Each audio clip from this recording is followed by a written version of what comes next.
What's up, everybody? This is Mo and Austin coming at you live with iPhones versus Androids. Um, I think it really depends on your personality and what you really like in a cell phone. Whether you're a texter or caller. Um, what do you think? What do you think makes a good phone? Yeah, it's really is your personality. You hit it right on the head with that one. What makes a good phone is what you're going to use it for. I've been realizing, a lot of people, even myself, a lot of features that may come with the phone, you may not really even use as much, but they're just input in the phone, and you just kind of roll with it. Yeah, Uh, and like I said, it depends on your entertainment level. Some people like I don't watch movies and stuff on my phone, but right. some Neither do people I. enjoy stuff like that. Some people enjoy reading books and things on that. So it all depends on your personality and what you're actually looking to get out of the phone when you purchase it. Yeah, yeah, and it's the little things that matter too, such as like the accessibility. Like when you go to log in, the iPhone has just you type in a code, whatever, and then the Android, does the Android have the numbers that you like a code that you type in, or do they have the pattern that you draw? Well, they have several options for you. It depends on what you want. You can choose the code. You can choose the small swap option. You can choose a face recognition option. I mean, there are several different options with the Android. That's kind of one of the reasons I like Android over the iPhone personally myself. Is mainly due to the fact that there are just more options. I know one thing with the iPhone is that they kind of keep you in house. They kind of keep you within their family, I would say, of applications and accessories. So Android doesn't does that for you, and they also give you more options as far as within their operating system to customize your phone more for you. Yeah, yeah. I was looking through here and it says that a lot of people like the way that you can check the time on the Android. It the background, your lock screen wallpaper will fade. It's really dim, and the numbers and the time and the date and everything is more brought out. Unlike the iPhone, where the phone screen doesn't actually um the background wallpaper doesn't dim out. It just shows you the time, so it's a little bit harder to read. Um, but a lot of people were saying that they like the Androids a lot better. Motorola, Samsung, and HTC have smart covers and sensors that automatically show you the time when you pull out the phone out of your pocket. So that's cool. I wish the iPhone had something like that. Another thing was the typing. iPhone has the iMessage, so that if you're texting somebody that has an iPhone, the messages can go through a lot faster than just using a regular, like just regular text messaging. Um, do you think have you had a lot of problems with like? Well, I don't know how much faster they can get them there because with an Android, I could text and get a text right back 10, 15 seconds later. I mean, I don't know if it's 5 seconds faster, 3 seconds. I mean, it sounds like a great feature, but um, the way the networks are set up now, especially with the network I'm on and dealing with the carrier that I work with, I don't never see a problem with messaging, video messaging, calls. I don't have drop calls. Everything seems to be working seamlessly fine, and I appreciate it. And that's another reason why I can never say I would never go over to the iPhone. But that's one reason why I never think of the question because my Android just works perfectly fine for me. And then, like I say, there's parts of it that I can grow into. Things I like, for the example, one of our applications, the health application, I was just playing with the other day. You could change your settings from walking to hiking to jogging Yeah, yeah, to, the iPhone has the same thing like yeah. that See, and too. I just never knew those some of the things was on my phone that's just there. Yeah. So now I got a new application that's automatically downloaded from the companies. and, Right. And one of the things that you get with the iPhone from the companies is you actually get GarageBand okay. on your iPhone. So that's pretty cool. It has like a smart drum kit and a smart guitar kit where you can um, physically play like a note or strings by like sliding your finger across like the screen and it hits the strings on it. Yeah, and that's great. But once again, that's just validating my point of how iPhones and Apple themselves are proprietary. That is not available on any other phone except the Apple phone.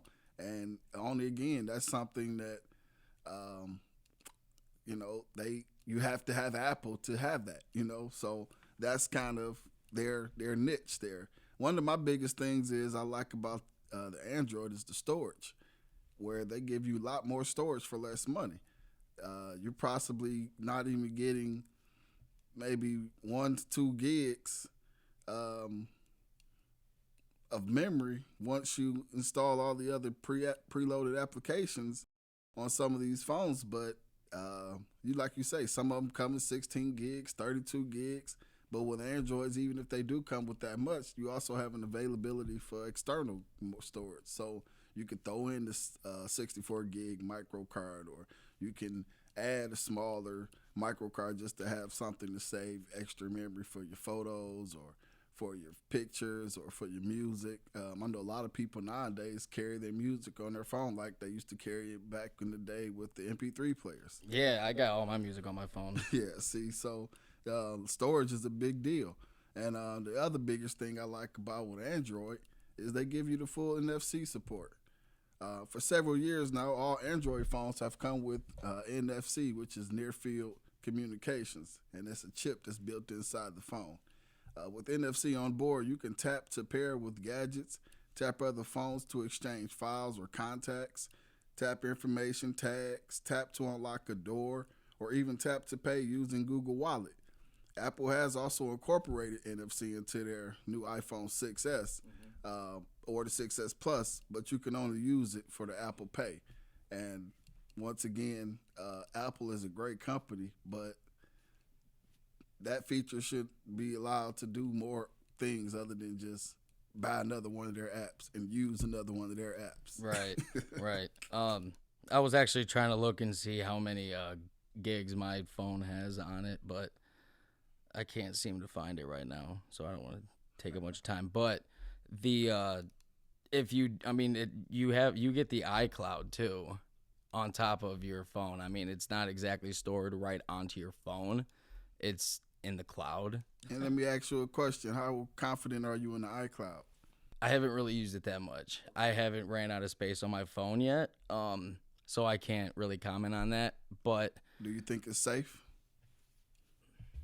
I mean, would you put just even if it's just a standard picture of yourself in the cloud, would you feel it's secure for somebody to just be able to hack in and take a photo of you and use it, even though they can go in any social media and do it as well? yeah, I'm not really too worried about like photos like that. Okay. But I definitely would not put any kind of personal information on there. I don't even know how I would feel about my name being on there. Because I'm sure somewhere out there, there's a hacker out there that can track your information just through the iCloud. But I would imagine that they keep it pretty secure. They keep it pretty tight. They're constantly monitoring it, seeing what's going on. Yeah, only reason I asked is because I think maybe a year ago the iCloud was hacked and a lot of celebrities' photos and personal information was leaked out. And that's kind of another reason why I always said I wouldn't use the cloud because they're using it for your own personal. For example, we're audio engineers, and let's say I'm in the studio working with, let's say, a very famous artist, and I send this and I save this song or the track in my iCloud, and some hacker gets it. By the end of the morning, it's on the website or it's all over the internet or something, and now I can't use it anymore. I can't make any money off of it because it's already been used or somebody's already probably took it and copyrighted it or something, stole it from you. Yeah, it can happen quick. So I don't trust the iCloud. That's another reason why, talking about clouds, I don't really use SoundCloud. I understand you want to network and put your stuff out there, but it's simply easy for somebody to come by and listen and steal not just everything, but just small clips and small pieces of it.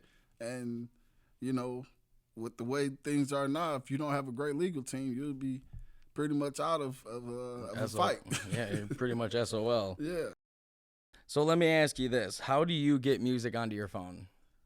Personally, I don't. I just use streaming sites like Pandora.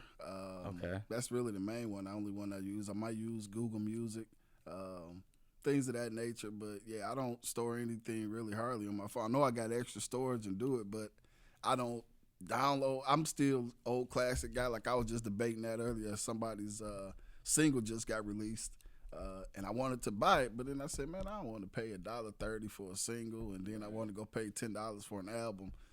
So I was just waiting for the album to come out because I'm still the type of guy that likes to read the credits and flip through the pages of the artwork. So Yeah, it helps you appreciate it. yeah. So yeah, I don't have any music on my phone at all. If it's playing off my phone, I'm listening to some streaming music. Right. So is the Google Play just like iTunes? It's Like you just go on there, you search artist, song, album, whatever. you're able to. The only difference is the iTunes just has a lot of more availability, a lot more music.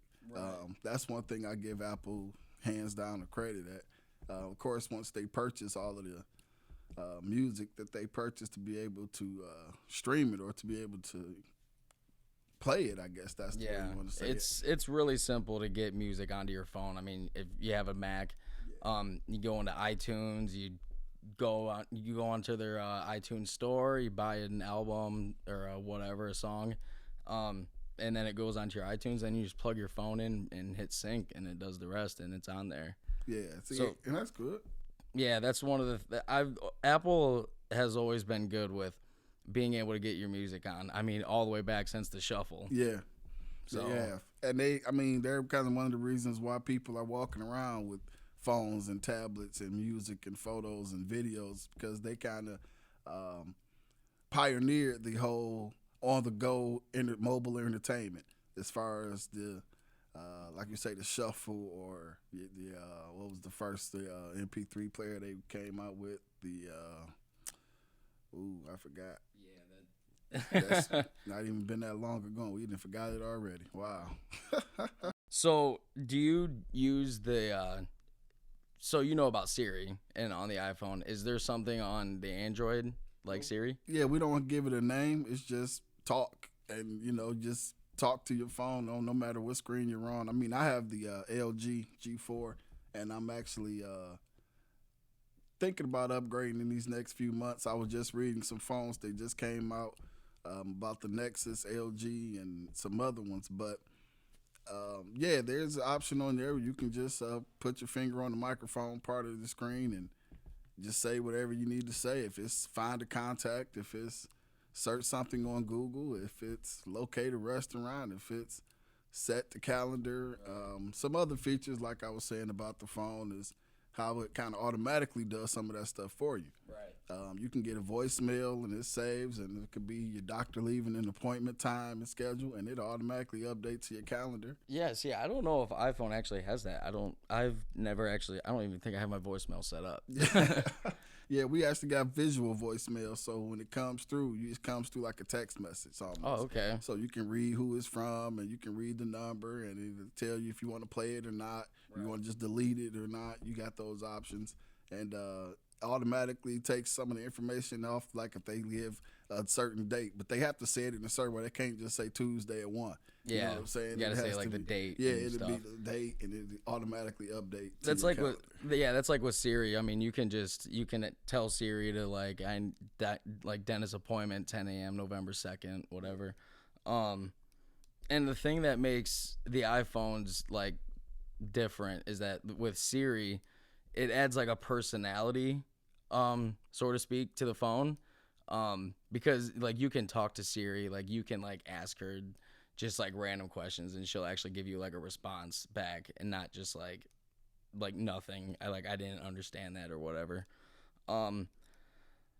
So that's not really a huge like deal breaker. Like, oh, I want Siri, because I don't use Siri at all. I don't even. I mean, you hold the middle button, but I've never actually done it. But a lot of people are saying that the iPhone Siri is they like that a lot more than the Android's assistant. Yeah, I mean, it's no personality in the assistant or the voice chat or talk, whatever you want to call it. It doesn't even have a name.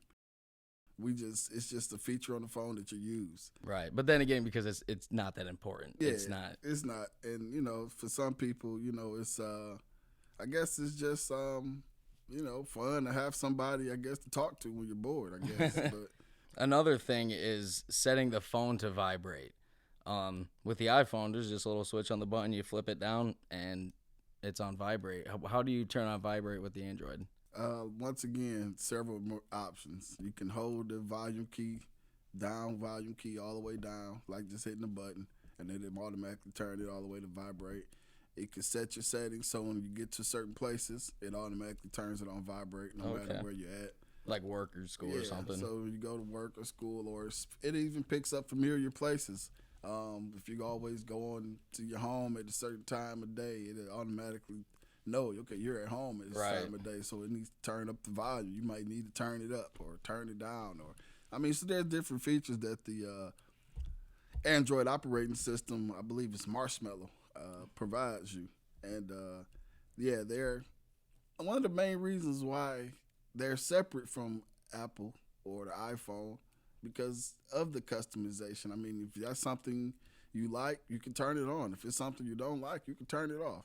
If it's something you want, there's an app for it. You can download it. Right. And you don't necessarily have to pay for apps. And that's another kind of the biggest thing about Android. That you can get apps from anybody and don't necessarily have to pay for apps. Whereas Apple, you only have to can use Apple apps. So if somebody has an application on their Android that they bought for, let's say, like $5, you can give that app to somebody else for free. No, it's just yours. I mean, it's still on your account, Right. all of your phone, so you automatically have it. But you can get that same app that's doing something of that caliber for free because there's a programmer that did the same app that you're paying $5 for, but you can also get it for free. Let's say, for example, you just want to do the trial edition. It's free. But if you really want the full blown out version for the app, then you pay the $5. But once you pay it, No ads and stuff. yeah, it's yours. You can carry it from multiple devices. You can go from a Google phone to a Samsung phone to an HTC phone to an LG phone, and you still got your same app because they're all running off the Android operating system. So FaceTime. Does Android have anything to combat with the FaceTime? Yeah, like I said, there's an app for that. It doesn't necessarily, well, the new updates does. You can do a video call, but of course somebody has to have a video phone on the other end, and they have to accept the video call. Right. But there's nothing as far as elaborate as I've seen FaceTime be. I've seen FaceTime on Apple computers and now on iPhones, and people all across the country connecting and talking to each other. So Right. I mean, and it's as easy as making a phone call. Like you just go to the contact and you press the camera button, and that allows you to FaceTime them. yeah, and I've seen that feature, and I do like that. But like I said, I've just went through a recent update on my phone, and now every time I make a phone call, I see that video call option. So maybe if I hit it next time, I might get a video chat. Somebody might answer it. Yeah. So I might give that a shot later, just to kind of see what that turns out to be. Right. Now, can you do audio messages Yeah. on the Android? Like you could, like you hold like the microphone button, like while while your text message screen is open, and you hold that button down and you talk to it, and you can send an audio message. Well, I don't think it's that easy. I don't know if you can just talk into the phone because I can talk into it and then type out exactly what I say and I can Right. send it, or I can actually talk into an audio file, save the file, and then upload it maybe as an attachment in my text message or email. But I can't just hold the button and say send message. Right. Yeah, that's something that I really like about the iPhone is you can, when the text message screen is open and where the keyboard is, there's a little microphone button and you press that, and then it records. It can record you talking, and then you press the button again to stop the recording, and then you can send it. Well, you can also hold the button down too. But you can when you send it, there's a little play button that you press, and then it comes through the speaker on the iPhone as an audio message. So that's one of the things that I really like about iPhones because I utilize that a lot. Yeah, that sounds like a smooth feature. I wonder if LG or Samsung is going to incorporate something of that nature in their new phones. Because this is the time for new phone season, right before Christmas, Right. before the holidays come around. So when your summertime comes, your new going back to school, all the kids want is a new computer, new tablet, and a new phone. So, that's pretty much what you're going to have going on now. So Yeah. But yeah, I'm gonna have to look into that feature, see if my phone can do it. Cause like I say, my phone does so many things that There's so much yeah, that these phones do that yeah, you don't know like 70% of it. yeah. It's crazy. So maybe if I was a little younger and I played with my phone all day, I probably would know all of that. But Right. right now, I'm just still exploring it. I just knew this was a great phone, and I like the leather case built around it, so it seemed a little more secure. So Yeah, that's the thing with the iPhones is they're so breakable. yeah, they just They're just seem glass. yeah, they just seem really um, durable. And in that, I said that's what I want because I know the biggest thing is people replacing screens and buying cases, $30, $40 cases, just to protect the phone. And I said you shouldn't have to do that. But Right. I've hey, actually got a little tiny crack on the bottom of my phone screen. yeah, and that's another reason why they don't want you to leave them because they know it's going to crack. But hey, what can you do? Get it Yeah. fixed and keep it going. So Yeah, I was reading this thing where Steve Jobs said that he was more concerned with presentation and sleekness, I guess, okay, about the phone. But I just feel like they could have incorporated a little bit more durability. I don't know exactly what they could have used. Something other than glass would have been nice. But I've never had an iPhone completely break on me, and I've had one since the iPhone 4, so I've never had a big crack. So I guess I've just gotten lucky because I have dropped my phone a lot. yeah, and I've went through a couple of phones with the cracked screen. I know I had a Samsung once, and I dropped it one time, and the screen just cracked, and I mean shattered It's almost. terrible. And it wasn't even like a hard fall, it was just small little fall, and the Knee screen high just falls yeah, can do it. and that was it. So that hurt because of course I had to use that phone for about another year until I could get another one. Yeah, Uh, but then, like I say, with some of the phones now, they're offering waterproofing. They're offering screens that don't crack. yeah, that's And nice. all of that thing. So those Android phones, HTC, I would say, or Samsung and LG, those different manufacturers are pulling that aspect from the customers or the consumers and incorporating that into their products. And Hmm. that's what's keeping me a customer because now that I know I can pick up one and it won't fall or shatter again on me, or if Right. I happen to spill some water on it or my coffee spills on it, I'm not crying because it's waterproof. So I mean, things of that nature makes you feel more secure in your purchase. Definitely, definitely. So yeah, it honestly to me, I think it really just comes down to like what you like, your style. Um, they're phones.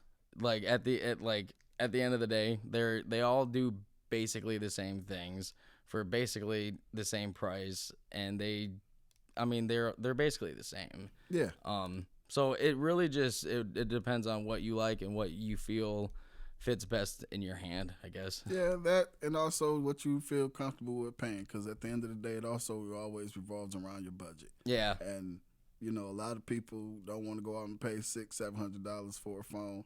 A lot of people don't. I mean, that's the price for these updated and these super phones, I guess you can call them. But then again, some people are. Some people are just enthused about it. So it's different strokes for different folk, as they say.